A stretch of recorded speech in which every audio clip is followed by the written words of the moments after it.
President Trump met with Ukrainian President Volodymyr Zelenskyy in Davos today. Trump said his message to Russian leader Vladimir Putin was that the war in Ukraine has to end.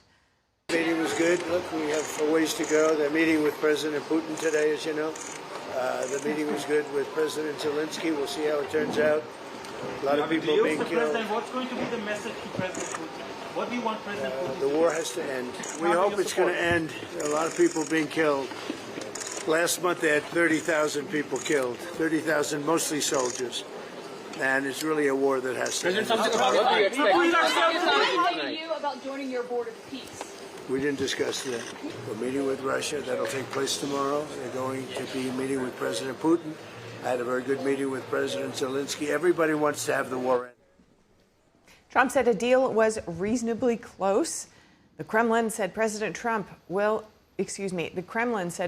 Putin will meet later today with Special Envoy Steve Witkoff and Trump's son-in-law, Jared Kushner.